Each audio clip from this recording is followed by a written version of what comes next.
అండి, ఇవాళ ఈ వీడియోలో Punjabi style green chicken recipe అయితే మీకు చూపించేస్తాను. చాలా సింపుల్ వేలో చాలా టేస్టీగా ఉంటుందండి. ఏదైనా స్పెషల్ అకేషన్స్ అప్పుడు కానీ, ఇంటికి ఎవరైనా గెస్ట్లు వచ్చినప్పుడు కానీ ఇలా ఒకసారి చేసి పెట్టండి. చాలా టేస్టీగా ఉంటుంది. అండ్ మన చికెన్లో కూడా వెరైటీగా చేసినట్టు ఉంటుంది. పంజాబీ డాబా స్టైల్ అండి మనకి ఈ గ్రీన్ చికెన్ అనేది. మనం ఇంట్లో కూడా నీకైతే చాలా సింపుల్ వేలో ఎలా చేయాలో అయితే చూపించేస్తాను, చూసేయండి. దానికన్నా ముందుగా నా ఛానల్ని ఎవరైనా ఫస్ట్ టైం చూస్తుంటే ప్లీజ్ సబ్స్క్రైబ్ చేసుకోండి.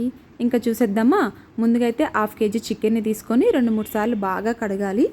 దీంట్లోనే మనము రుచికి సరిపడా ఉప్పు, అలానే ఒక చిటికెడు పసుపు, ఒక 1/2 టేబుల్ స్పూన్ మిరియాల పొడి, అలానే సగం నిమ్మ చెక్క కూడా రసం కలుపుకోవాలి.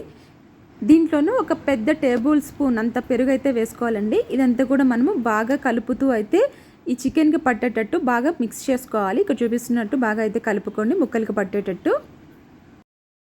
ఇప్పుడైతే దీన్ని తీసి పక్కన పెట్టేద్దాము. ఇప్పుడైతే గ్రీన్ పేస్ట్ కోసము ఇక్కడైతే ఒక చిన్న మిక్సీ జార్ తీసుకొని అందులో అయితే పచ్చిమిర్చి, అల్లం, వెల్లుల్లి తీసుకోవాలి. ఈ పచ్చిమిర్చి అనేది మనం చికెన్కి సరిపోయేంత కారం క్వాంటిటీ తీసుకోవాలండి. నేను దీంట్లో ఎలాంటి మిరప్పొడి అలాంటివి ఏం వాడడం లేదు కాబట్టి మీరు కర్రీకి సరిపడే అంత పచ్చిమిర్చి అనేది మీరు ఇప్పుడే తీసేసుకోవాలి.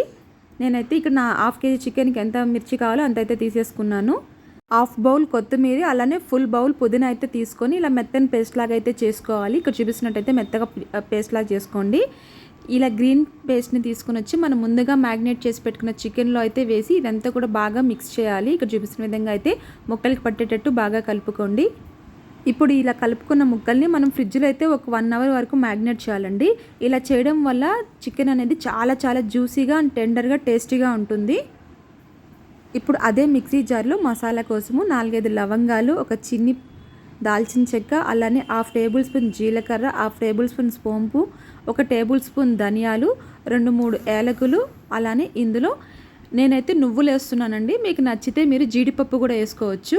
దీనంతా కూడా కొంచెంగా వాటర్ పోస్తూ ఇలా మెత్తని పేస్ట్ లాగా అయితే చేసుకోవాలి. ఇక్కడ చూపిస్తున్నట్టయితే చేసుకోండి. ఇప్పుడైతే దీన్ని తీసి పక్కన పెట్టేద్దాము.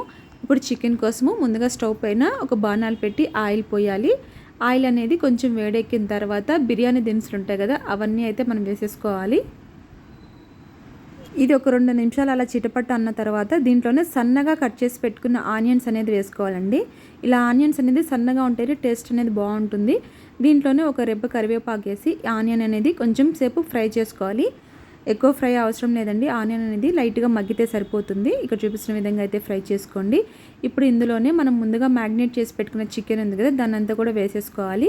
ఇలా వేసిన చికెన్ని మెల్లిగా కలుపుతూ అయితే ఆనియన్స్ అంతా కూడా బాగా మిక్స్ చేసుకోవాలి. ఇక్కడ చూపిస్తున్న విధంగా అయితే మీరు ఫ్రై చేసుకుంటూ ఉండండి.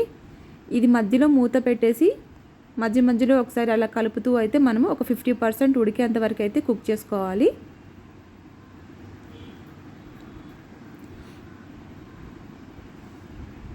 ఇలా మధ్యలో మూత తీస్తూ ఒకసారి అయితే కుక్ చేసుకోండి. లేదంటే మనం ఏం వాటర్ పోయలేదు కదా, కింద అడుగు మాడిపోతుంది. ఈ చికెన్ అనేది ఒక 50% కుక్ అయిన తర్వాత మనం ముందుగా పేస్ట్ చేసి పెట్టుకున్న మసాలా ఉంది కదా, దాన్ని అయితే వేసేసుకోవాలి. ఈ మసాలా అంతా వేసిన తర్వాత ఒక 2 minutes అయితే అలా ఫ్రై చేయండి. మసాలాలో ఉండే పచ్చివాసన అయితే పోతుంది.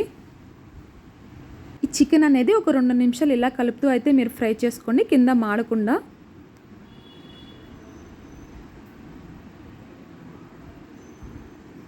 దీన్ని ముందుగా మ్యాగ్నేట్ చేసి పెట్టుకోవడం వల్ల చూసారు కదా చికెన్ ఎంత జ్యూసీగా అయితే ఉందో. మనకి అంత హార్డ్గా అయితే ఉండదండి, చాలా సాఫ్ట్గా ఉంటుంది ఇలా మ్యాగ్నేట్ చేసి ఫ్రిడ్జ్లో పెట్టుకోవడం వల్ల. ఇప్పుడు ఈ కర్రీకి ఎంత వాటర్ కావాలో అంత వాటర్ అయితే పోసేసుకుందాము. దీనికి మరీ అంత వాటర్గా ఉంటే ఈ చికెన్ కర్రీ అనేది బాగుండదండి.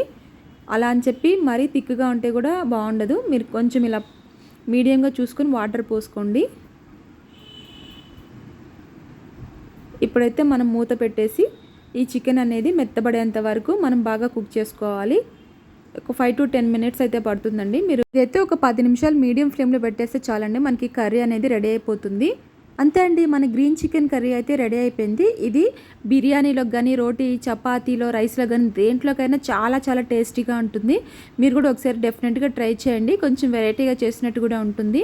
టేస్ట్ మాత్రం సూపర్గా ఉంటుంది, మళ్ళీ చేసుకుంటారు, అంత టేస్టీగా ఉంటుంది. డెఫినెట్గా మీరు కూడా ఒకసారి ట్రై చేయండి. అలానే నా వీడియో కనుక మీకు నచ్చినట్టయితే ప్లీజ్ లైక్ చేయండి, షేర్ చేయండి, సబ్స్క్రైబ్ చేసుకోండి. Thank you.